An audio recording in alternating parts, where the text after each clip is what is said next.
Hey guys, welcome back. তো কেমন আছো তোমরা? চাঁদের পরি পার্ট 2 নিয়ে এসে পড়ছি। গাইস একটা কথা, তোমরা এটা বললাম ভূতের গল্প না, তোমরা কেউ ভয় পাইবা না। তো চাঁদের পরি পার্ট 2 নিয়ে এসে পড়ছি। তো বেশি কথা না কয়ে শুরু করা যাক। আর কেনই বা আমাদের মারতে চায়? আমাদের অপরাধ কি?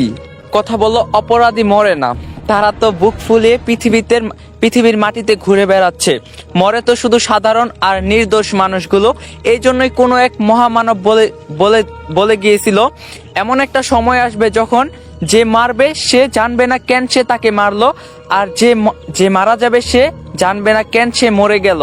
আমি যেহেতু অর্ধেক মানুষ আর অর্ধেক পরি, তাই আমার পরবর্তী চন্দ্রগ্রহণের রাতে যে কোনো একটা বেছে নিতে হবে। হয় আমি পুরোপুরি মানুষ হব, না হয় আমি পুরোপুরি পরি হয়ে যাব। আমি এখনো দ্বিধায় ভুগছি কোনটা গ্রহণ করব। সোহানা বলল, তুমি পরি হয়ে যাও, তাহলে তোমার মতো সুন্দরীদের পরি হলেই মানাবে।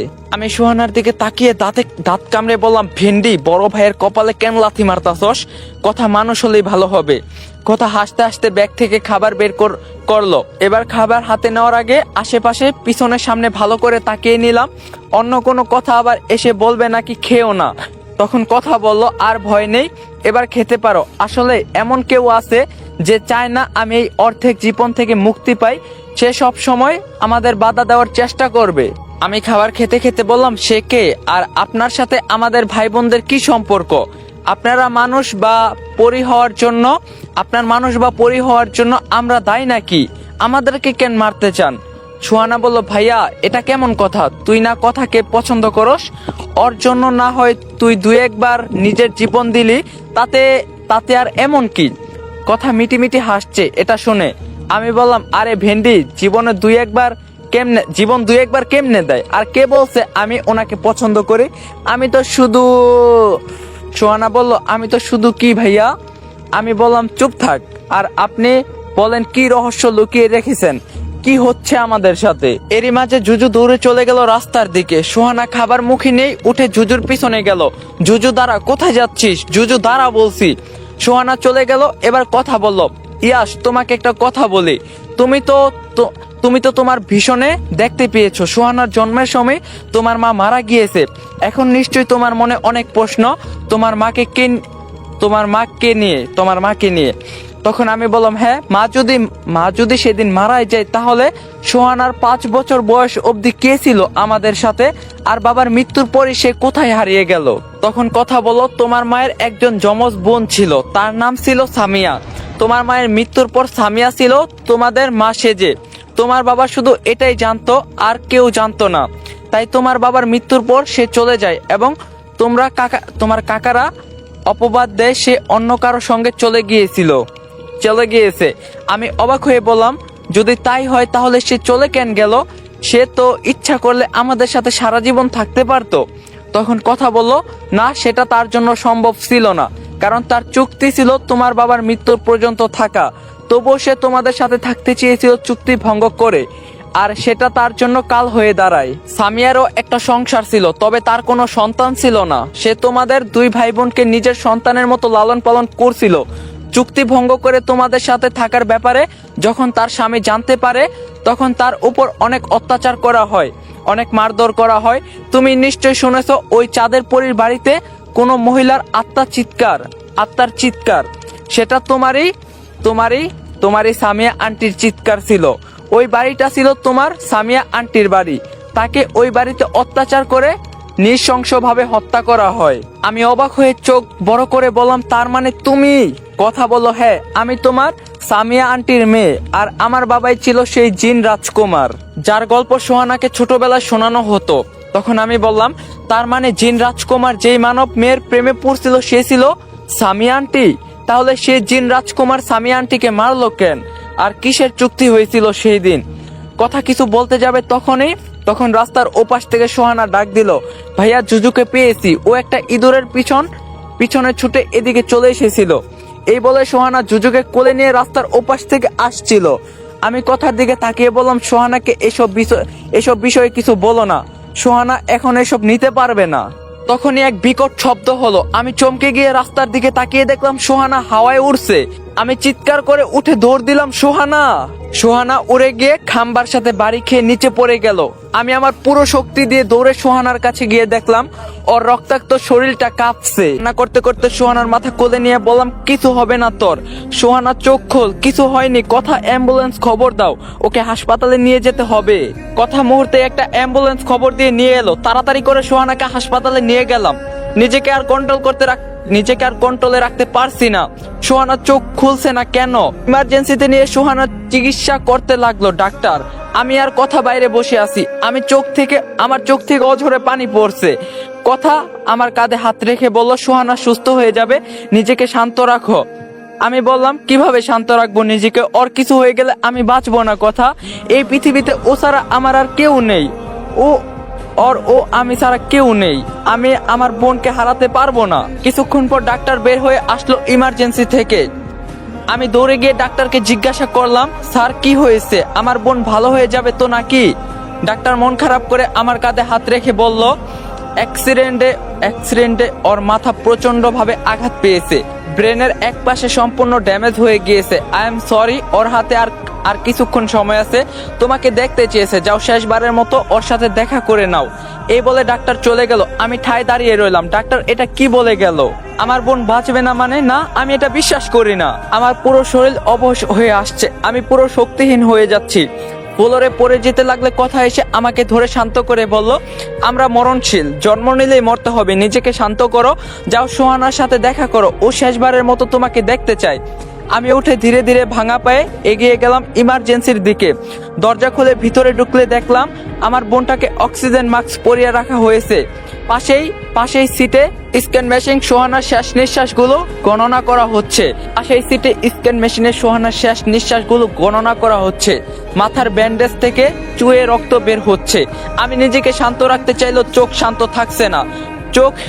চোখে পানি নিয়ে সোহানার পাশে বসে ওর হাত ধরে কাঁপা কাঁপা গলায় ডাক দিলাম, সোহানা। সোহানা ধীরে ধীরে চোখ খুলে নিজের হাতে অক্সিজেন মাস্কটা সরিয়ে বলল, ভাইয়া, তোর মনে হয় আমার বিয়েতে লুঙ্গি ডান্স দেওয়া হলো না রে।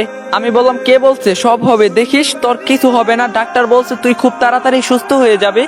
আমি কি তোকে এত তাড়াতাড়ি হারিয়ে যেতে দিব নাকি, পাগল? সোহানা মুচকি হেসে বলল, ভাইয়া, আমি জানি আমি আর বাঁচবো না। আমাকে মিথ্যা আশা দিস না। তুই আমাকে প্রমিস কর পরের জন্মেও আমার ভাই হয়ে আসবি। আমি চোখের পানি মুছে হালকা হেসে বললাম, প্রমিস করলাম। আমি পরের জন্মে কেন, আগামী 7 জন্ম হলো তোর ভাই হয়ে আসবো। একটা কথা তোকে কখনো মুখ ফুটে বলিনি। আমি জানোস, আমি না তোকে অনেক ভালোবাসি। তুই চলে গেলে এই পৃথিবীতে আমি অনেক একা হয়ে যাবো রে।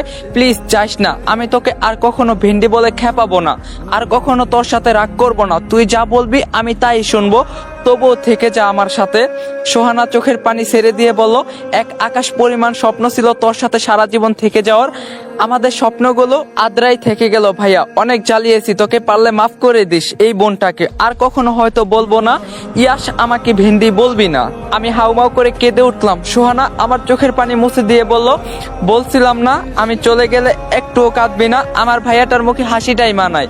দরজায় দাঁড়িয়ে থাকা কথাকে ডাক দিয়ে সোহানা বলল, কথা, আমার এই পাগলা ভাইটাকে দেখে রেখো। ভাইয়া, আজকে আমার মাকে খুব মনে পড়ছে, খুব দেখতে ইচ্ছা করছে মাকে। যদি কখনো মাকে খুঁজে পাস তাহলে বলিস আমি তাকে অনেক ঘৃণা করি। এখনই সিটি স্ক্যান মেশিন টুটটুট শব্দ হতে লাগলো। আমি তাড়াহুড়ো করে ডাক্তারকে ডাকতে লাগলাম। সোহানার নিঃশ্বাস বন্ধ হয়ে যাচ্ছে ধীরে ধীরে। সোহানা আমার হাত শক্ত করে চেপে ধরে আছে। আমি বললাম, কিছু হবে না তোর, ডাক্তার আসছে, খবরদার চোখ বন্ধ করবি না। সোহানা বলল, ভাইয়া, শেষবারের মতো একবার ভেন্ডি বলে ডাকবি আমাকে। আমি বললাম, ফালতু কথা বলবি না, আমি আর কখনো তোকে ওই নামে ডাকবো না। তোর কিছু হবে না বোন। সোহানা ধীরে ধীরে নিস্তেজ হয়ে গেল। সিটি স্ক্যান মেশিনে সোহানার হার্টবিট টুট টুট শব্দ করে বন্ধ হয়ে গেল। আমি আস্তে করে ডাক দিলাম, ভেন্ডি, এই ভেন্ডি, কি হলো? চোখ খোল, কথা বল আমার সাথে ভেন্ডি। সোহানা আর কোনো কথা বলল না। ডাক্তার এসে নার্ভ চেক করে বলল, তোমার বোন আর নেই। আমি নিশ্চুপ হয়ে সোহানার গালে হাত দিয়ে বললাম, দেখ ডাক্তার কি বলছে, তুই নাকি আর নেই। একবার চোখ খুলে দেখিয়ে দে, তারা মিথ্যা বলছে। কিরে, চোখ খুলবি না? আমি কিন্তু এখন রাগ করব। কথা এসে বলল, ইয়াস, সোহানা সত্যি আমাদের ছেড়ে চলে গেছে। তুমি ওর পাশে কেঁদো না, ও কষ্ট পাবে তোমাকে কাঁদতে দেখলে। আমি কথার দিকে রাগান্বিত দৃষ্টিতে তাকিয়ে বললাম, ওর কিছু হয়নি, তোমরা মিথ্যা বলছো, আমার বোন ঘুমিয়ে আছে, আমার বোন ঘুমিয়ে আছে। এভাবে আমি সোহানার পাশে শুয়ে চোখ বন্ধ করে ফেললাম। আমি জানি আমার বোনটা আর নেই। আমার চোখ ভর্তি হয়ে পানি আসছে, চিৎকার করে কাঁদতে ইচ্ছা করছে, আমার বুক ফেটে যাচ্ছে, আমি সইতে পারছি না। এক সময় চোখ বন্ধ রেখে চিৎকার করে কান্না করে দিলাম। সবাই আমাকে শান্ত করার চেষ্টা করছে। আমার বোনটা এখন আমার হাত ছাড়েনি, শক্ত করে ধরে আছে। পৃথিবীতে আমার একমাত্র আপন মানুষটাই হারিয়ে ফেললাম। আমি কিভাবে সহ্য করব এটা? সোহানার দাফন কাফন শেষ করে এক এক করে সবাই চলে গেল। হাসপাতালের কর্তৃপক্ষ থেকে সোহানার শেষ কার্যের সব খরচ বহন করা হয়েছে। অনেক মানুষের অংশগ্রহণ, সোহানার জানাজা শেষ হয়েছে। সবাই চলে যাওয়ার পর আমি একা সোহানার কবরের পাশে অশ্রুসিক্ত চোখে দাঁড়িয়ে আছি। আমার ভেন্ডি অন্ধকার অনেক ভয় পায়। কবরে এই গভীরে অন্ধকারে নিশ্চয়ই অনেক ভয় পাচ্ছে আমার বোনটা। চোখে ভাসতে লাগলো সোহানার দুষ্টামিগুলো, ওর চঞ্চলতা, রাগী চেহারা, বাচ্চাদের মতো কান্না করা, আইসক্রিম খাওয়ার বাহানা, আমার চুল ধরে টানা। ইয়াস, আমারে ভেন্ডি বলবি না, আমি তোর বোন হইছি, তোর 7 জন্মের ভাগ্য, গাধার বাচ্চা। সবকিছু আমার চোখ থেকে পানি হয়ে ঝরে পড়ছে। পিছন থেকে কেউ কাঁধে হাত রাখলো। আনমনে তাকিয়ে দেখলাম কথা জুজুকে কোলে নিয়ে দাঁড়িয়ে আছে। জুজুকে দেখে আমার মাথা রক্ত উঠে গেল।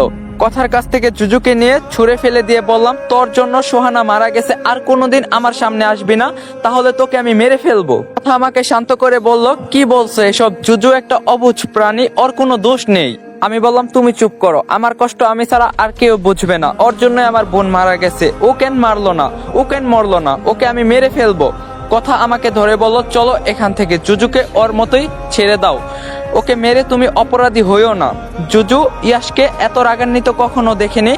জুজু হয়তো বুঝতে পারছে না ইয়াস ওর সাথে এমন কেন করছে, ওর অপরাধ কি। জুজু ভয়ে একটা জোপের সাথে লুকিয়ে রইল। আমি আর কথা সোহানাকে বিদায় জানিয়ে সেখান থেকে চলে আসলাম। জুজু আমাদের পিছন পিছন আসছে ভয়ে ভয়ে। এটা দেখে আমি একটা পাথর নিয়ে জুজুর দিকে ছুঁড়ে মারলাম। পাথরটা সোজা জুজুর মাথায় গিয়ে লাগলো। জুজু তার ভাষায় কান্না করতে করতে দৌড়ে চলে গেল। তখন কথা বলল, এটা তুমি ঠিক করলে না, জুজুর কোনো দোষ নেই। আমি কিছু না বলে হাঁটতে লাগলাম। কথা মন খারাপ করে আমার সাথে হাঁটছে। জুজু গিয়ে ভারাক্রান্ত মনে সোহানার কবরের ওপর বসে অঝরে কেঁদে যাচ্ছে।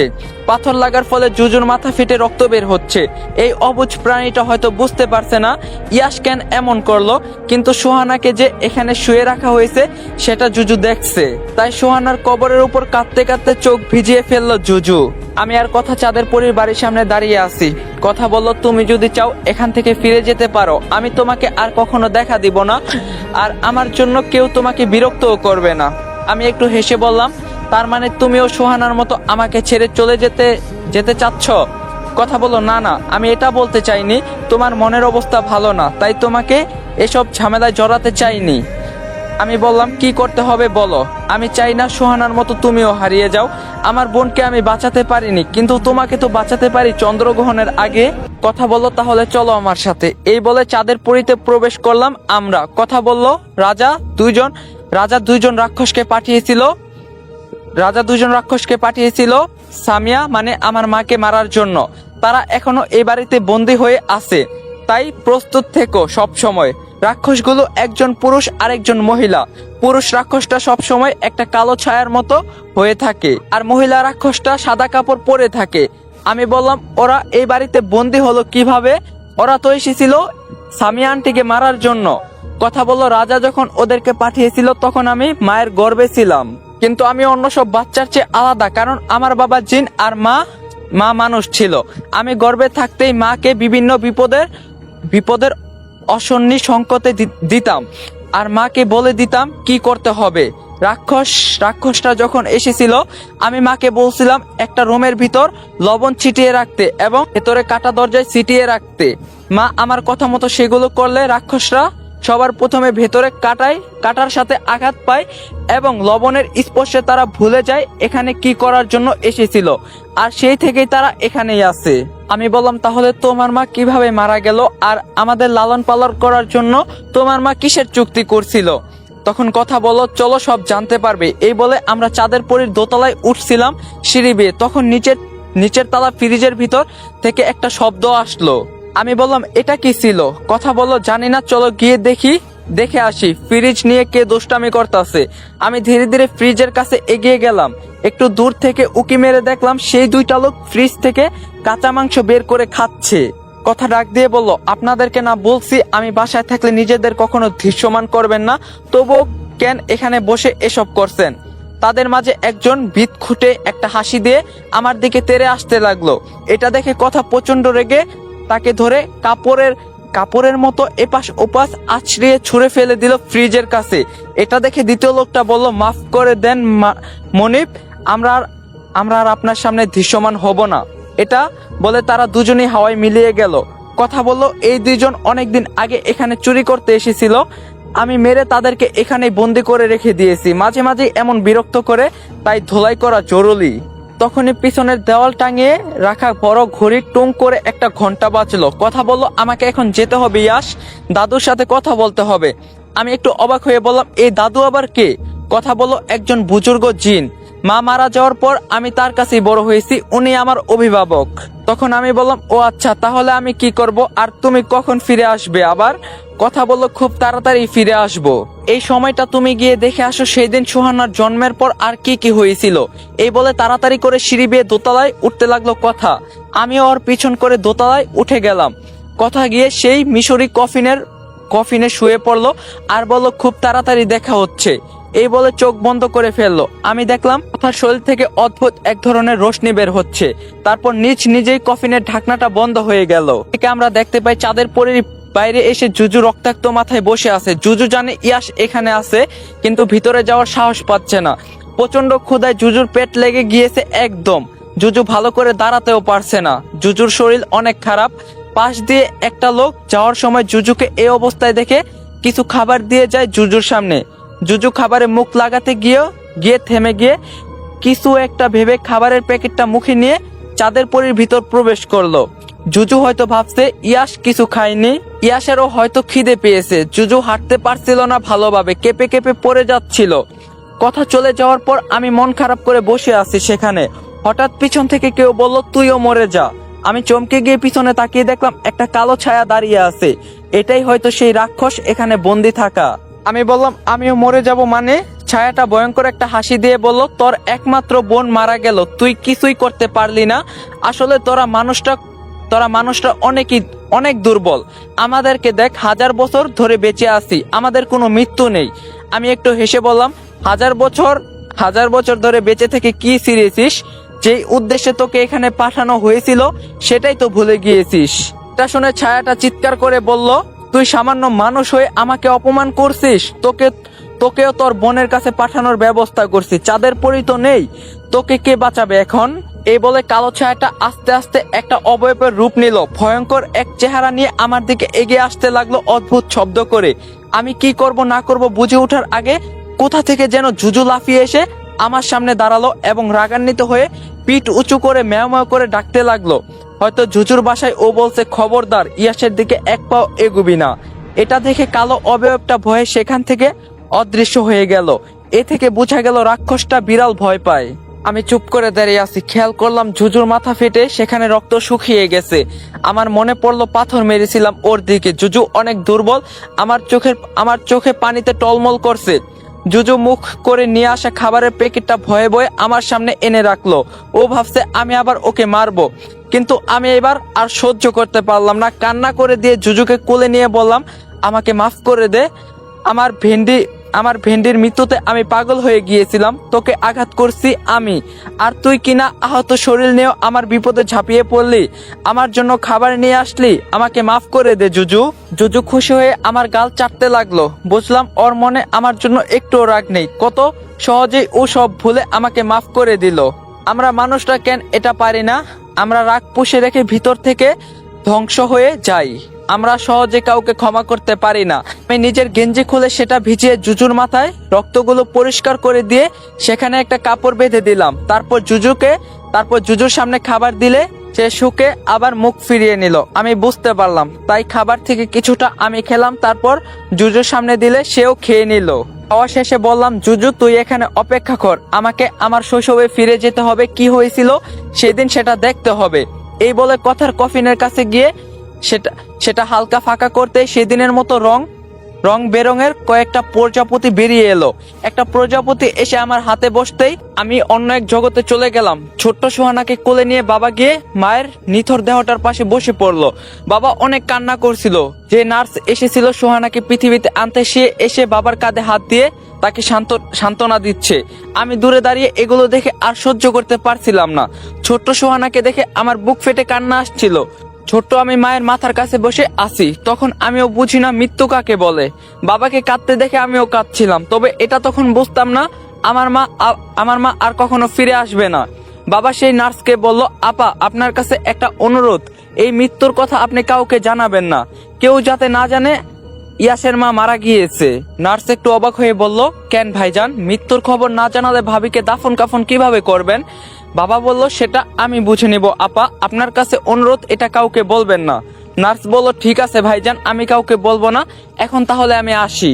এই বলে নার্স চলে গেল। বাবা সোহানাকে মায়ের মৃতদেহের পাশে শুয়ে ছোট্ট ইয়াসকে বলল, বোনের খেয়াল রাখো বাবা, আমি এই যাব এই আসবো। বাবা তাড়াতাড়ি করে অন্য একটা রুমে দরজা বন্ধ করে দিল। আমি যেহেতু একটা আলোর নেই, তাই আমি খুব সহজেই বাবাকে ফলো করে সেই রুমে গেলাম। দরজা ভেদ করে দেখলাম বাবা কাকে যেন টেলিফোন করছে। রিসিভ হলে ওপাশ থেকে একটা মেয়ে কণ্ঠ বলল, হ্যালো কে? বাবা বলল, আমি। বাবার কণ্ঠ শুনে ওপাশ থেকে বলল, ও দুলাভাই, কি হয়েছে, আপনার কণ্ঠ এমন লাগছে কেন? বাবা বলল, সামিয়া, একটা অঘটন ঘটে গিয়েছে। ওপাশ থেকে সামিয়া বলল, কি হয়েছে, আমাকে খুলে বলেন। বাবা বলল, তোমার বোন আর নেই, চাঁদের পরীকে জন্ম দিয়ে দুনিয়ার মায়া ত্যাগ করছে। এটা শুনে ওপাশ থেকে সামিয়া কান্না জড়িত কণ্ঠে বলল, আমি এখনই আসছি। বাবা টেলিফোন রেখে আবার তাড়াতাড়ি করে সেখানে গেল যেখানে মায়ের মৃতদেহ আছে। আমি সেখানেই দাঁড়িয়ে রইলাম। চাঁদের পরীর জন্ম নিয়েছে মানে? বাবা কার কথা বলছে? চাঁদের পরী তো কথা, আমি কি ঠিক শুনছি নাকি ভুল শুনছি?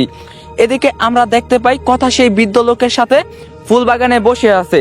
তারা একটা আয়নার মাঝে দেখছিল ইয়াস কি করছে। কথা বলো দাদু, ইয়াস খুব শীঘ্রই সত্যিটা জানতে পারবে, ও সত্যের খুব কাছাকাছি। বৃদ্ধ বলল, এই দিনটার জন্যই তো আমার এত অপেক্ষা, কিন্তু ইয়াস সত্যটা জানার পর অনেক ভেঙে পড়বে। কথা বলল, আমারও তো সেটাই ভয়। ইয়াস যখন জানতে পারবে সোহানা তার আপন বোন না, তখন ও কিভাবে এটা সহ্য করবে। আমি তাড়াতাড়ি করে আবার মায়ের মৃতদেহের দিকে গেলাম। বাবা ছোট্ট সোহানাকে কোলে নিয়ে শরীরে কিছু একটা খুঁজছে। বাবাকে অনেক চিন্তিত দেখাচ্ছে। আমি জানি আমার কথা কেউ শুনবে না, বা আমাকে কেউ দেখতেও পাচ্ছে না। তবুও চিৎকার করে বললাম, বাবা কি হয়েছে সোহানা, কি হয়েছে? সোহানাকে নিয়ে এমন করছো কেন? চাঁদের পরী তো সোহানা না, কি করছো তুমি? তখনই আমাকে ভেদ করে পিছন থেকে এক মহিলা এসে বলল, দুলাভাই এসব কিভাবে হলো? বাবা সোহানাকে বিছানায় রেখে ওই মহিলার গাল চেপে ধরে দেওয়ালের সাথে লাগিয়ে বলল, সামিয়া, তোকে বারবার জিজ্ঞাসা করছিলাম এটা করলে ইয়াসের মায়ের কোনো ক্ষতি হবে কিনা, তুই বলছিলি কিছুই হবে না। তোর সাথে ওই তান্ত্রিকের বাচ্চাও বলছিল কোনো ক্ষতি হবে না, তাহলে এখনো মারা গেল কিভাবে?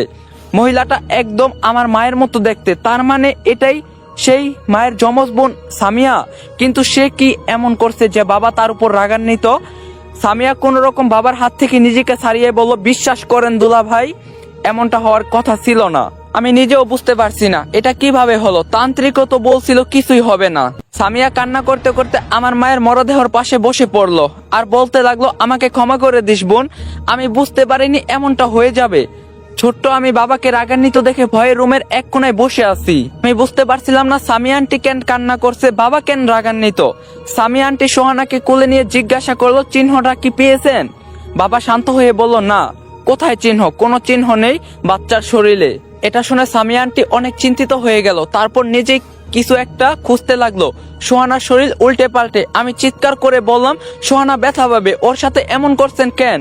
কি খুঁজছেন ওর শরীরে? কিন্তু আমার কথা তো কারো কান অব্দি পৌঁছায় না। হঠাৎ সামিয়া আন্টির মুখে হাসি ফুটলো, খুশি হয়ে বলল, দুলাভাই পেয়েছি সেটা। বাবা তাড়াতাড়ি এসে বলল, কোথায়? সামিয়া আন্টি সোহানাকে উল্টে ওর পায়ের তলায় একটা চিহ্ন দেখালো বাবাকে। আমিও দেখলাম চিহ্নটা দেখতে চাঁদের মতো। আমি অবাক হয়ে গেলাম, তার মানে কি সোহানা চাঁদের পরী? কিন্তু আমার ভুল ভেঙে গেল যখন বাবা বলল, তাহলে তোমার বাচ্চা তুমি নিয়ে যাও, এখন তোমার জন্য আমি আমার স্ত্রীকে হারিয়েছি, আমি তো তোমাকে কখনোই ক্ষমা করব না। সামিয়া আন্টি বলল, দুলা ভাই, আমি এখন থেকে এখানেই থাকবো। আমার বোনের মৃত্যু হয়েছে সেটা কেউ জানে না এখনো, আমি আমার বোনের জায়গা নিয়ে থাকবো। ইয়াস এখনো অনেক ছোট, ওর এখন মা দরকার, আমি আজ থেকে ইয়াসেরও মা, এই বাচ্চারও মা। বাবা বলল থাকতে পারো, কিন্তু তোমাকে আমি কখনো স্ত্রীর মর্যাদা দিতে পারবো না। তোমার স্বামীকে তার জিন বাবা বন্দি করে রেখেছে তাদের রাজ্যে। সে যেদিন ছাড়া পেয়ে যাবে তোমার খোঁজে আসবে, সেদিন কি জবাব দিবে তাকে? সামিয়া আন্টি বলল, তার সাথে আমার চুক্তি হয়েছিল চাঁদের পরীকে যে কোনো মূল্যে পৃথিবীতে আনতে হবে। আমি বুঝে গিয়েছিলাম চাঁদের পরী যদি আমার পেটে থাকে তাহলে জিন রাজা একের পর এক রাক্ষস পাঠাবে চাঁদের পরীকে নিয়ে যেতে। তাই তো 4 মাসের সময় চাঁদের পরীকে আমার গর্ভে থেকে আমার বোনের গর্ভে দিয়ে দেই জাদুর মাধ্যমে। এটা আপনি আর আমি ছাড়া কেউ জানতো না। তখন বাবা বলল, রাজা হয়তো এতক্ষণে জেনে গেছে চাঁদের পরীর জন্ম হয়ে গিয়েছে, সে আসবে ওকে নিয়ে যেতে, তার আগেই ওকে নিরাপদ স্থানে সরিয়ে দিতে হবে। সামিয়া আন্টি বলল, আমি একজনকে খবর দিয়েছি, সে এসে চাঁদের পরীকে তার কাছে নিয়ে যাবে, সেখানেই সে সবচেয়ে নিরাপদ থাকবে। বাবা বলল, নিয়ে যাওয়ার আগে বাচ্চার নাম ঠিক করে দাও, বড় হলে যেন তোমার দেওয়া নামেই তার পরিচয় হয়। সামিয়া আন্টি বাচ্চাটার কানের কাছে গিয়ে ফিস ফিস করে ওর নাম বলল, কথা কথা কথা। আমি এবার আশ্চর্যের চরম সীমায় পৌঁছে গেলাম। তার মানে এই বাচ্চাটা সোহানা না, এটা কথা, কিন্তু কিভাবে? আমার মাথায় তো কিছুই ঢুকছে না। তখনই আমার মাথায় প্রচন্ড যন্ত্রণা শুরু হলো। আমি মাথার চুলগুলো ধরে টান দিয়ে জোরে চিৎকার করলাম। আমি আমার হুঁশে ফিরে এলাম। জুজু এসে আমার বুকের উপর উঠে ম্যাও ম্যাও করছে। আমি এখনো সবকিছু কেমন যেন ঝাপসা দেখছি, মাথাটা ভুবো করে ঘুরাচ্ছে। একটু পর স্বাভাবিক হয়ে আমি কোনো হিসাব মিলাতে পারছিলাম না, কথার জন্ম আমার মায়ের পেট থেকে কিভাবে হলো? সামিয়া আন্টি জাদুর কথা বলছিল কেন? সে এটা করছিল। তাড়াতাড়ি আমি কফিনের দিকে এগিয়ে গিয়ে কথাকে উঠানোর চেষ্টা করলাম। কথা উঠো, কথা। আমি দেখতে পাই কথা এখনো সেই বৃদ্ধ লোকের সাথেই বসে আছে। বৃদ্ধ বলল, তাহলে যাও দাদু ভাই। ইয়াসের মনে এখন অনেক প্রশ্ন, তোমাকে ওর সব প্রশ্নের উত্তর দিতে হবে। কথা বলো। কিন্তু ইয়াস সত্যটা জানার পর কি করবে দাদু? আমাকে কি ভুল বুঝবে? বৃদ্ধ বলল, না, তেমন কিছুই হবে না, তুমি নিশ্চিন্ত মনে ফিরে যাও। আমি দূর থেকে তোমার উপর খেয়াল রাখবো, যেমনটা সেই ছোটবেলা তোমাকে নিয়ে আসার পর রেখেছি। হঠাৎ কথা জেগে উঠলো কফিনের ভিতরে। আমি একটু চমকে গিয়ে পিছন সরতে গিয়ে পড়ে গেলাম। কথা কফিন থেকে নেমে হাসতে হাসতে বলল, ভয় পেয়েছো? আমি বললাম, তুমি আমাকে এতদিন বলনি কেন এসব কথা? কথা জুজুকে কোলে নিয়ে আদর করতে করতে বলল, কোন সব কথা? আমি বললাম, দেখো কথা, নাটক করবে না। আমি জানি তুমি অনেক কিছু লুকিয়েছো আমার কাছ থেকে। সামিয়া আন্টি তোমাকে আমার মায়ের গর্ভে লুকিয়ে রেখেছিল রাক্ষসদের ভয়ে। সেই বাচ্চাকে আমি সোহানা ভেবেছিলাম, সেটা তুমি ছিলে। কথা হাই তুলে বলল, তাই নাকি? আমি তো জানতাম না এত কিছু। আমি এবার রেগে কথাকে ধাক্কা দিয়ে ফেলে দিলাম ফ্লোরে। তারপর কথার পায়ের তলায় চেক করে দেখলাম সেই চাঁদের চিহ্নটা কথার পায়ে। আমি জিজ্ঞাসা করলাম, এটা কি? কথা এবার উঠে একটা জায়গায় গিয়ে বসে বলল, রাজা যখন একের পর এক রাক্ষস পাঠাচ্ছিল আমাকে মায়ের পেট থেকে নিয়ে যাওয়ার জন্য, তখন মা অনেক ভয় পেয়ে গিয়েছিল। আমার বাবা যে একজন জিন রাজকুমার ছিল, সেটা তোমার বাবাকে ছাড়া আর কাউকে বলেনি মা। তোমার বাবাকে অনেক বিশ্বাস করতো আমার মা, তাই এসব কিছু মা তোমার বাবার সাথে শেয়ার করে। তখন তোমার বাবাই মাকে বুদ্ধি দেয় বাচ্চা অন্য কারো গর্ভে লুকিয়ে রাখতে।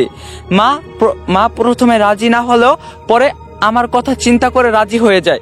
তোমার বাবা আমার মাকে নিয়ে একজন তান্ত্রিকের কাছে যায়, তাকে সব সমস্যা খুলে বলে এবং এর সমাধান চায়। তখন তান্ত্রিক ধ্যান জ্ঞান করে বলল, বাচ্চা এমন কারো গর্ভে রাখতে হবে যার সাথে তোমার রক্তের সম্পর্ক আছে। আমার মায়ের রক্তের সম্পর্ক তো শুধু তার বোনই আছে। কিন্তু এবার তোমার বাবা এতে রাজি হলো না। তোমার বাবা কিছুতেই তোমার মায়ের গর্ভে আমাকে রাখতে চাইলো না। সে ভয় পাচ্ছিল এতে তোমার মায়ের ক্ষতি হতে পারে। কিন্তু তান্ত্রিক এবং আমার মা তোমার বাবাকে আশ্বাস দিল কোনো ক্ষতি হবে না।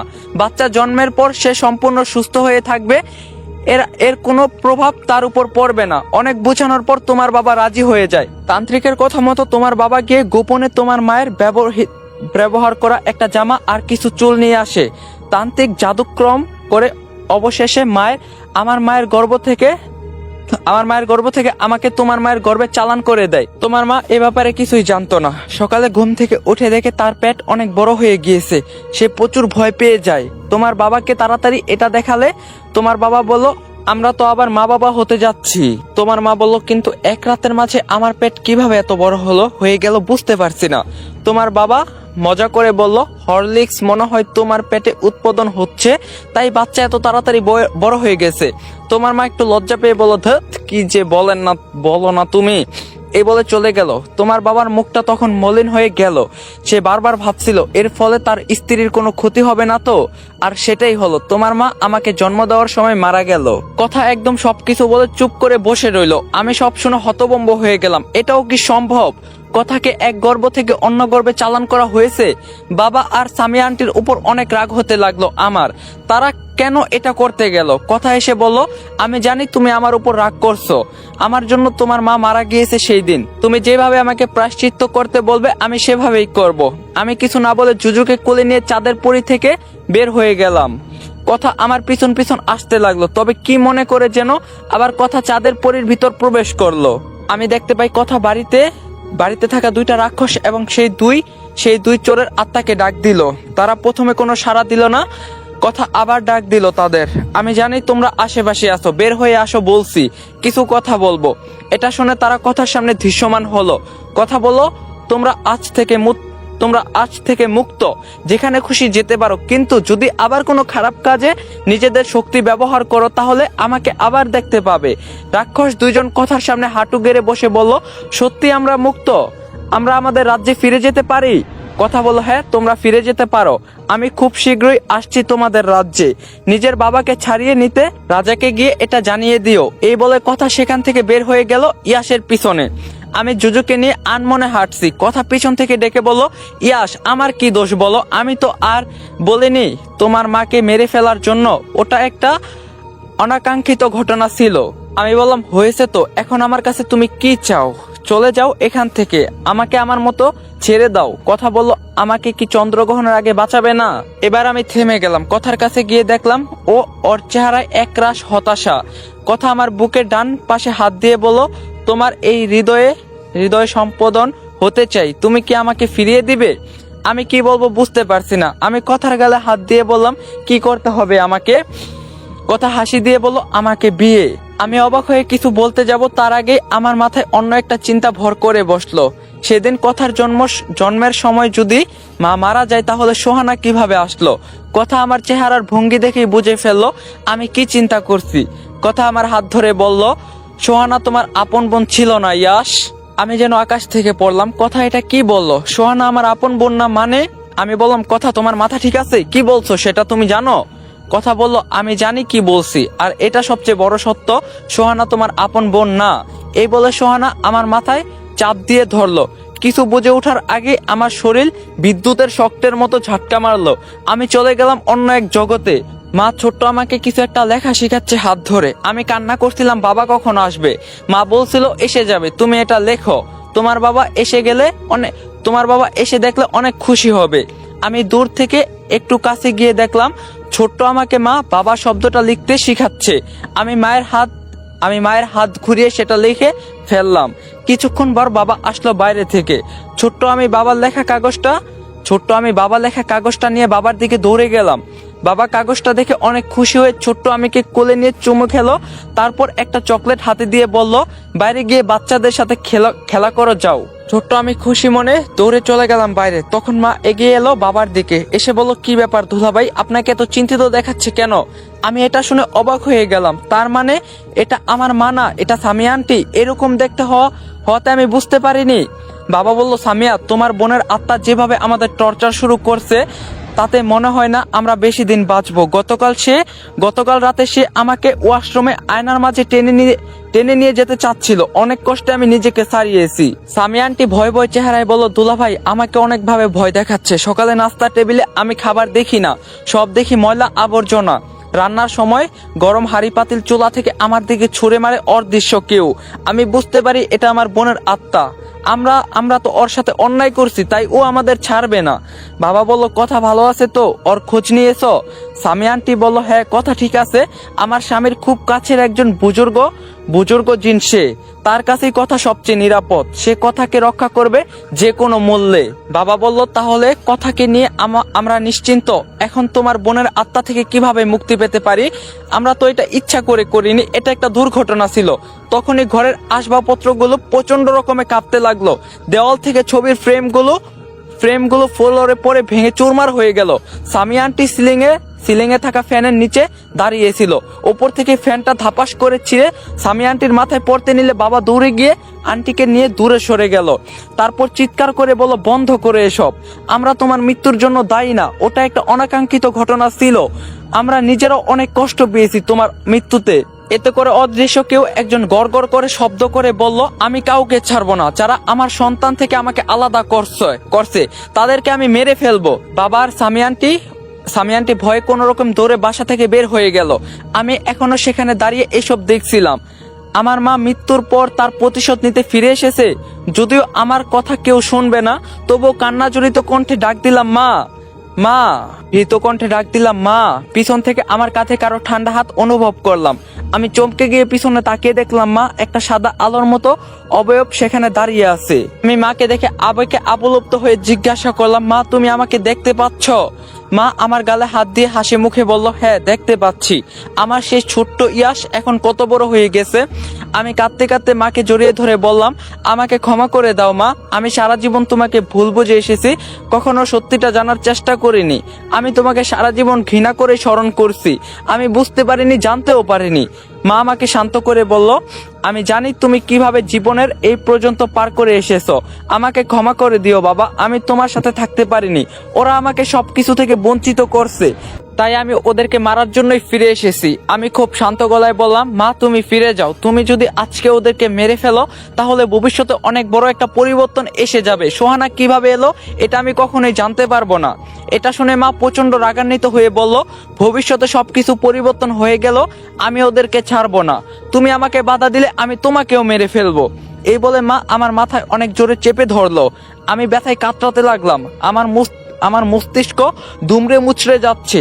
আমি আমার পুরো শক্তি দিয়ে চিৎকার করে উঠলাম। আমি ফিরে এলাম বর্তমানে। কথা আমার মাথা থেকে হাত ছড়িয়ে আমাকে ধরে নিয়ে একটা জায়গায় বসিয়ে শান্ত করলো। আমি স্বাভাবিক হয়ে কথাকে জিজ্ঞাসা করলাম, তার মানে মা ফিরে এসেছিল তার মৃত্যুর বদলা নিতে? কথা বললো, হ্যাঁ, তোমার মায়ের আত্মার হাত থেকে বাঁচতে আমার মা আর তোমার বাবা আবার সেই তান্ত্রিকের কাছে গিয়েছিল, কিন্তু তান্ত্রিক তাদের এমন একটা সমাধান দেয় যা শুনে তারা দুজনেই অবাকের সীমা পৌঁছে গিয়েছিল।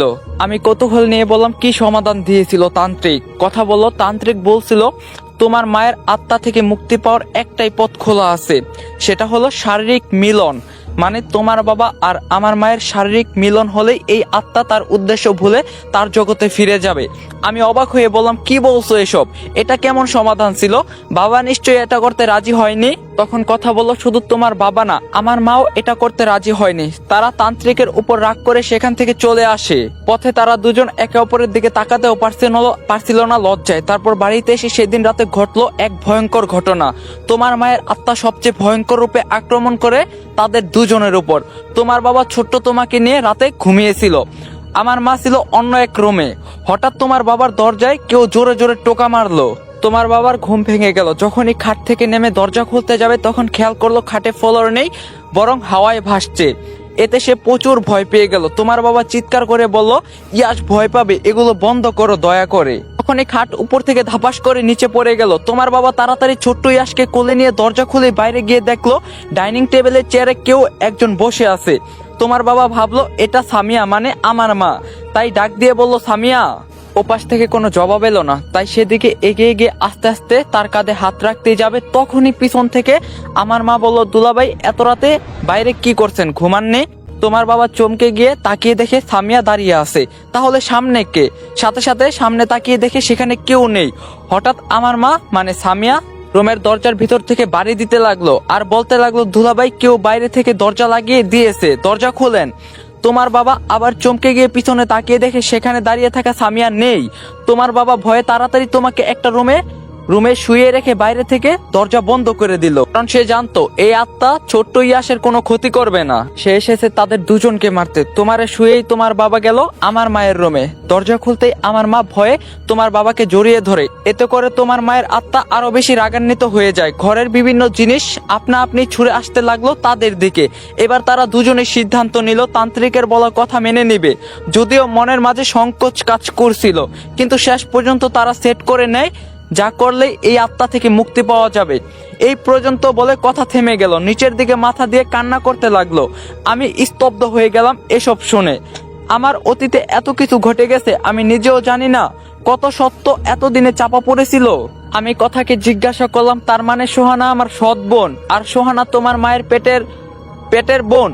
কথা চোখের পানি মুছে বলল, হ্যাঁ, এই ঘটনার ঠিক 9 মাস পর সোহানার জন্ম হয়, আর তুমি তখন এত কিছু বোঝো না। সোহানা তোমার বোন হয়েই বড় হতে থাকে। আমার চোখে পানি টলমল করছে। আমি চিৎকার করে বললাম, আমি এসব বিশ্বাস করি না। সোহানা আমার বোন মানে আমার বোন, ভুলেও আর আমার সামনে এসব কথা বলবে না। কথা বলল, ইয়াশ, আমি জানি তুমি এটা মানতে পারবে না, কিন্তু এটাই সত্যি। সোহানার যখন 5 বছর বয়স, তখন আমার বাবা মানে জিন রাজকুমার এসব কিছু জেনে যায়। কয়েদখানায় বসে তখন সে অনেক ভেঙে পড়ে। সে আমার মাকে মেরে ফেলার প্রতিজ্ঞা করে তার সাথে বিশ্বাসঘাতকতা করার জন্য। বাবা তো আর জানতো না মা বাধ্য হয়ে এটা করছে। বাবা কয়েদখানা থেকে একদিনের জন্য ছাড়া পায়, এই শর্তে যে সে তার মানব স্ত্রীকে মেরে ফেলবে।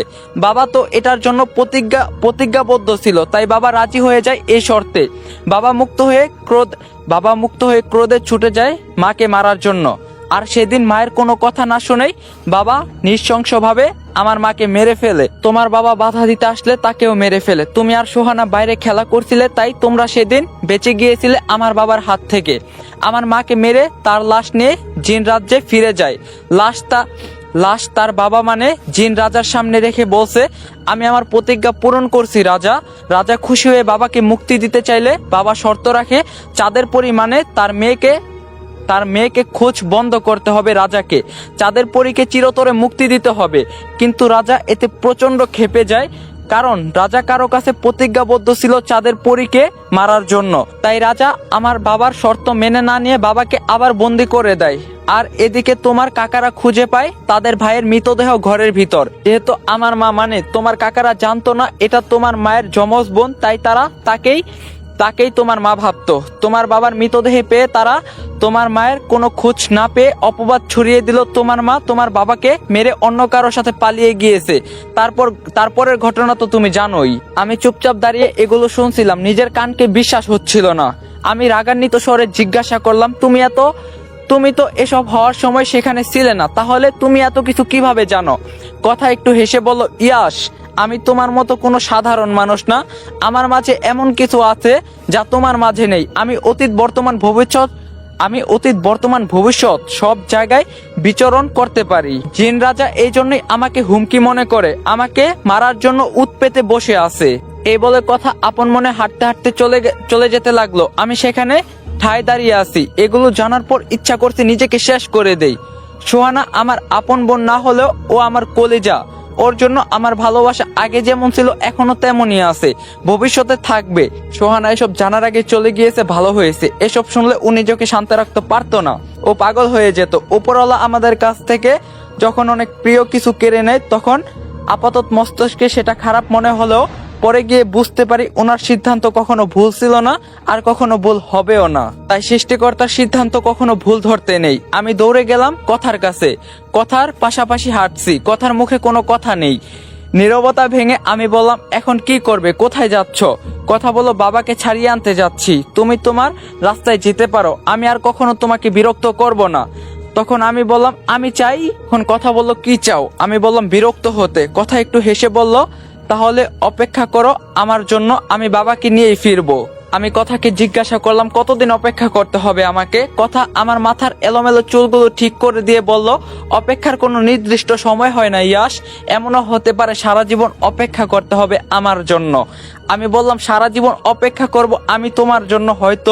হয়তো একদিন অপেক্ষাও আমার উপর বিরক্ত হয়ে যাবে, কিন্তু আমি বিরক্ত হব না। যাও তুমি এবং তোমার বাবাকে নিয়ে ফিরে আসো।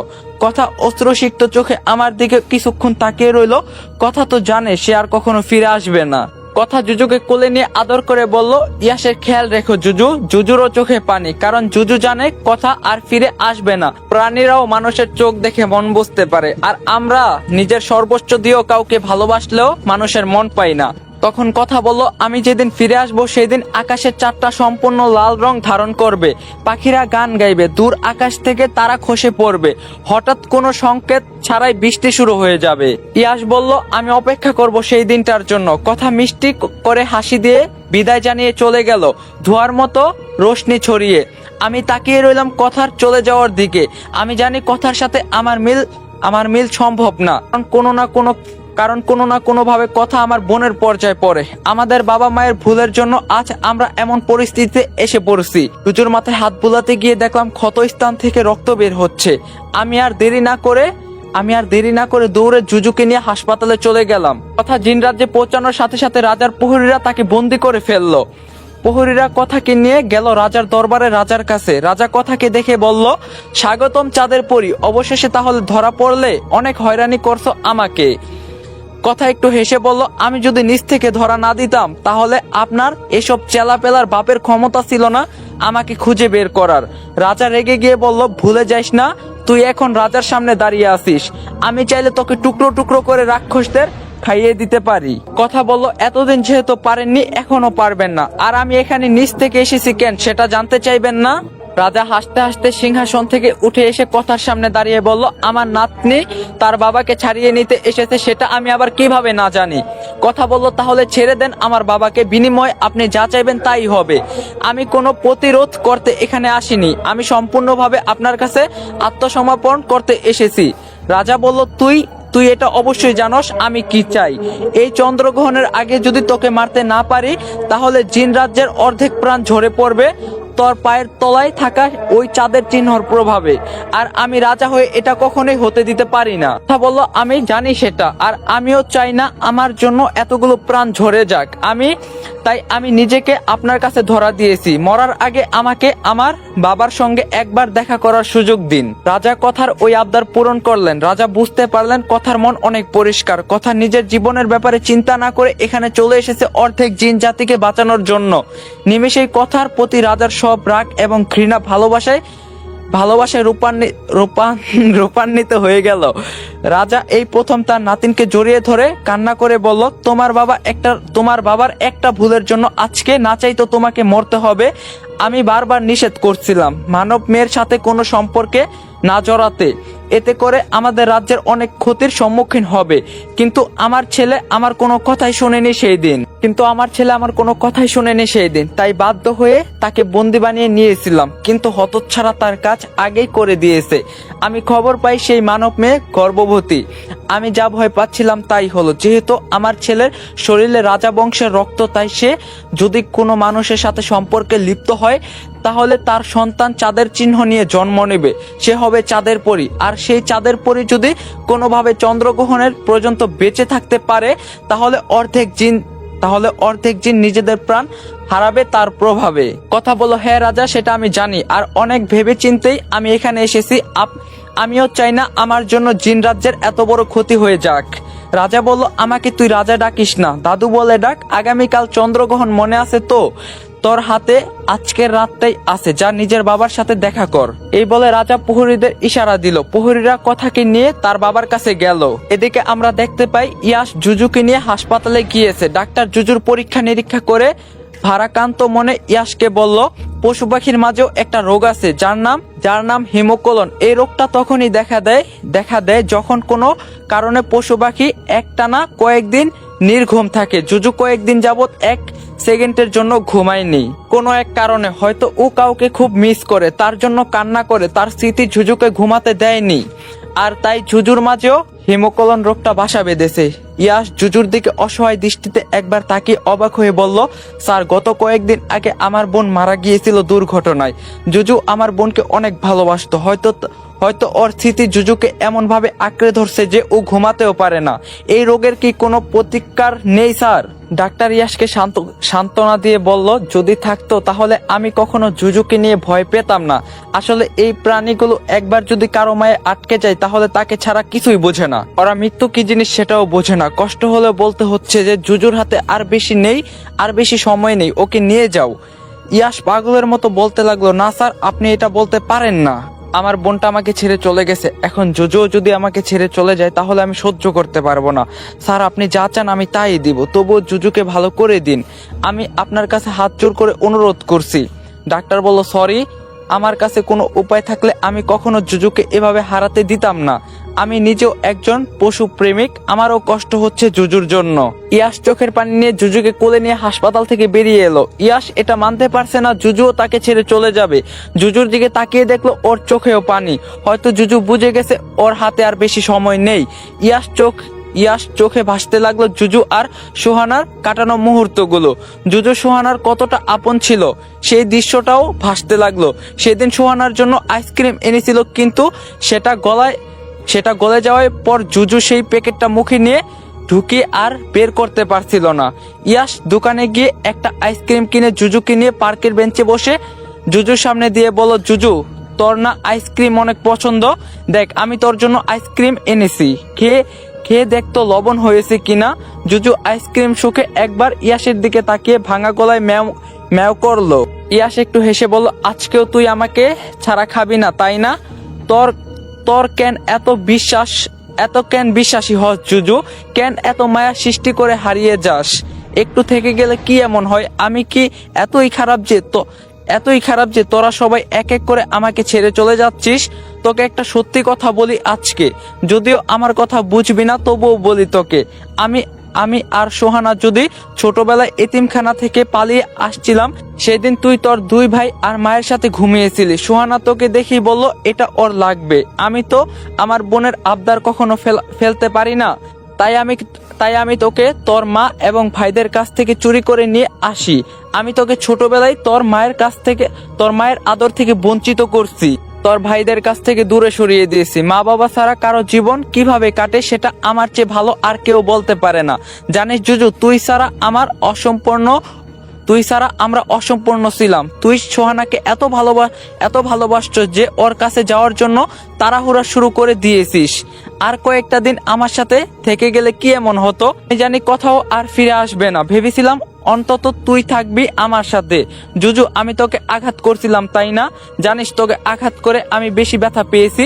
তোর ক্ষত দেখলে আমার মনে রক্তক্ষরণ শুরু হয়। প্লিজ জুজু, আর কয়েকটা দিন আমার সাথে থেকে যা। সোহানাকে হারানোর ব্যথা এখনো ভুলতে পারিনি আমি। তুই চলে গেলে আমি পাগল হয়ে যাব। জুজু, এই জুজু কিছু তো বল। জুজু নিজের হাত পা ছেড়ে দিল ধীরে ধীরে। জুজুর অশ্রু ভেজা চোখ দুটো আস্তে আস্তে বন্ধ হয়ে গেল। আজ অনেকদিন পর জুজু ঘুমিয়ে গেল, তবে এই ঘুম আর কখনো ভাঙবে না। ইয়াশ জুজুকে জড়িয়ে ধরে চিৎকার করে কান্না করতে লাগলো। এই পৃথিবীতে আর কেউ রইল না ইয়াশের জন্য। ইয়াশ আজ সম্পূর্ণ একা। তখনই ঝুম বৃষ্টি শুরু হয়ে গেল।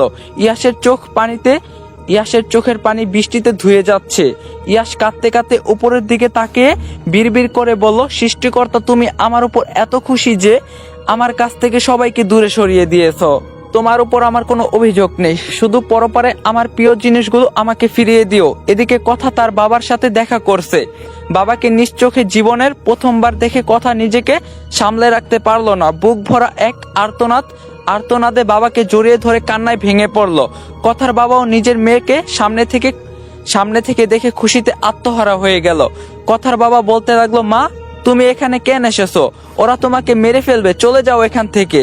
কথা কাঁদো কাঁদো গলায় বলল, তোমাকে জড়িয়ে ধরার আমার এক আকাশ পরিমাণ ইচ্ছা ছিল বাবা, আজ সেটা পূর্ণ হয়েছে। এখন আমি মরে গেলেও কোনো দুঃখ থাকবে না। এখন কথার বাবা বলল, আমি জানি আমার ভুলের জন্য আজ তোমাকে মরতে হবে, তুমি আমাকে ক্ষমা করে দিও। কথা বলল, না বাবা, তোমার প্রতি আমার কোনো রাগ নেই।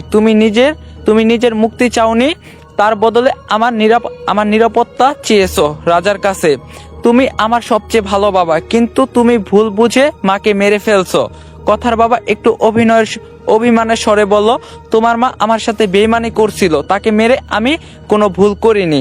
কথা এক এক করে সেদিনের ঘটে যাওয়ার ঘটনা সব বলল তার বাবাকে। সবকিছু শুনে কথার বাবাও কান্নায় ভেঙে পড়লো। ততদিন সে তার স্ত্রীকে ভুল ভেবে এসেছে, এমনকি তার কোনো কথা না শুনেই তাকে মেরে ফেলছে। কথার বাবা কষ্টে নিজের কপালে চাপড়াতে লাগলো। কথা তাকে শান্ত করে জড়িয়ে ধরে বলল, বাবা জীবনের শেষ সময়টা আমি তোমার সাথে কাটাতে পেরেছি, এতেই আমি খুশি। কথার বাবা মেয়েকে জড়িয়ে ধরে বলল, শেষবারের জন্য কথার কপালে চুমু খেয়ে বলল, আমাকে মাফ করে দিও মা, আমি তোমার জন্য অপেক্ষা করব। অপেক্ষার কথা শুনে কথার মনে পড়ে গেল ইয়াশের কথা। ইয়াশ তার জন্য অপেক্ষা করে আছে, কিন্তু চাইলেও কথা আর ফিরে যেতে পারবে না। এক বুক কান্নার ভালোবাসা সিক্ত হলো বাবা মেয়ের শেষ বিদায়ে। প্রহরীরা এসে কথাকে নিয়ে গেল, সময় শেষ কথার। এখন কথার নিজেকে বলে দিয়ে অর্ধেক জিনজাতিকে রক্ষা করার সময় হয়ে এসেছে। রাজার দরবারে সবার চোখে পানি, রাজা নিজেও কাঁদছে। কথার বাবা রাজার পাশে দাঁড়িয়ে আছে, আসছে মুক্ত কারাগার থেকে। রাজা কথার উদ্দেশ্য বলল, তোর এই কুরবানি গোটা জিন রাজ্য মনে রাখবে আজীবন, তুই আমাদের মাঝে অমর হয়ে থাকবি। কথা কিছু বলল না, হাসি মুখে নিজের গর্দান পেতে দিল জল্লাদের তলোয়ারের নিচে। কথার বাবা নিজের মেয়ের মৃত্যু দেখার সাহস হলো না, চোখ বন্ধ করে কান্না করতে লাগলো। রাজা তাকে সান্ত্বনা দিয়ে বলল, সেদিন আমার কথা শুনলে আজকে এই দিনটার মুখোমুখি হতে হতো না তোমাকে। কথার বাবা কিছু না বলে চুপচাপ দাঁড়িয়ে রইল। আজ তার কিছুই করার নেই। অবশেষে সময় হয়ে গেল। জল্লাদ তার তলোয়ার উঁচু করে দাঁড়িয়ে আছে রাজার হুকুমের অপেক্ষায়। রাজা অনেক কষ্টে নিজের মুখ থেকে উচ্চারণ করলো, এখন। জল্লাদ সাথে সাথে কথার গাড় থেকে মাথা আলাদা করে ফেললো। কথার মৃত্যুতে পুরো রাজ্যসভা নীরব হয়ে গেল। সবাই কথার সামনে হাঁটু গেড়ে বসে পড়লো। রাজা হুকুম দিল রাজ দরবারের কবরস্থানের সবচেয়ে উঁচু স্থানে কথাকে দাফন করা হোক। প্রতি বছর এই দিনে শোক পালন করার ঘোষণা করা হলো রাজ্যে।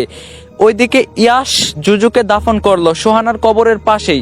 অশ্রুসিক্ত চোখে কিছুক্ষণ দাঁড়িয়ে থেকে ইয়াস হাঁটতে লাগলো কোনো এক অজানা পথের উদ্দেশ্যে। আজ ইয়াসের কোনো লক্ষ্য নেই কোনো পিছুটান। ইয়াস এখন মুক্ত বাতাসের মতো, কোথায় যাবে তাও জানে না, শুধু অপেক্ষা একজনের জন্য, সে যে প্রমিস করছিল সে আসবে একদিন। এদিকে আমরা দেখি পিছনে কবরের পাশে সোহানা জুজুকে কোলে নিয়ে দাঁড়িয়ে ইয়াসকে হাত নাড়িয়ে বিদায় দিচ্ছে। 10 বছর পর আজ সোহানার মৃত্যুবার্ষিকী। ইয়াস ফুল হাতে নিয়ে সোহানার কবরের পাশে দাঁড়িয়ে আছে। তখন রাত প্রায় 12টা বাজে। ইয়াস আনমনে বলে উঠলো, কেমন আছিস ভেন্ডি? আমি ভালোই আছি, তুই থাকলে আজ দেখতে পারতি আমাদের এখন নিজস্ব একটা বাড়ি করছি, সেখানে সব আছে, তবুও তোর শূন্যতা আমাকে এক রাত ঘুমাতে দেয় না। তোর আর জুজুর জন্য প্রতিদিন 2টা আইসক্রিম কিনে রাখি ওই আশায় যে তোরা হয়তো ফিরে আসবি, কিন্তু বরাবর আমি হতাশ হই জানিস ভেন্ডি। তোর জন্য অনেক সুন্দর একটা জামা কিনেছি, একদিন সময় করে এসে দেখে যাইস। সত্যি বলতে আমি তোকে এখনো অনেক বেশি মিস করি। এই বলে ইয়াস কান্নায় ভেঙে পড়লো। হঠাৎ ঝুম বৃষ্টি শুরু হলো। ইয়াস আকাশের দিকে তাকিয়ে দেখলো 4টা সম্পূর্ণ লাল রং ধারণ করছে, পাখিরা গান করছে। ইয়াসের মনে পড়ে গেল কথার শেষ কথাগুলো। কথা তো এমন কিছুই বলে গিয়েছিল। ইয়াস আকাশের দিকে তাকিয়ে তারা খুঁজতে লাগলো। হ্যাঁ, একটা তারা দেখা যাচ্ছে। কিছু বুঝে ওঠার আগেই তারাটা খসে পড়লো আকাশ থেকে। ইয়াস পাগলের মতো চারদিকে তাকাতে লাগলো। ইয়াসের চোখ শুধু কথাকে খুঁজছে। ইয়াস দৌড়ে রাস্তায় চলে এলো। মানুষজন দৌড়ে বৃষ্টি থেকে বাঁচার জন্য চেষ্টা করছে। বাইরের দোকানপাটগুলো বন্ধ করে দোকানিরা দৌড়ে যে যার মতো ছাউনি তলায় আশ্রয় নিচ্ছে। তখনই কারো সাথে ধাক্কা খেয়ে আমি নিচে পড়ে গেলাম। লাল নীল চুরি পরা একটা হাত আমাকে উঠানোর জন্য হাত বাড়িয়ে দিল। আমার সবকিছু স্লো মোশনে চলতে লাগলো। আমি চোখ থেকে বৃষ্টির পানি মুছে ভালো করে তাকিয়ে দেখলাম অদ্ভুত সুন্দরী পরীর মতো একটা মেয়েটা আমার হাত ধরে টেনে তুলে বলল, সরি। আমি হা করে তাকিয়ে আছি। মেয়েটার কথায় আমার ধ্যান ভাঙলো। এই যে মিস্টার, আর ইউ ওকে? আমি বললাম, কথা। গাইস, এই গল্পটা এখানেই সমাপ্ত হইলো। আর চ্যানেলে নতুন না থাকলে অবশ্যই চ্যানেলটা সাবস্ক্রাইব করবেন, ভিডিওতে লাইক দিতে ভুলবেন না। দেখা হইব নেক্সট। সবাই ভালো থাকো, সুস্থ থাকো, আল্লাহ হাফেজ। হ্যাঁ, ভিডিওটা লাইক দিও কিন্তু, নাইলে একদম গার্লফ্রেন্ড যাবো।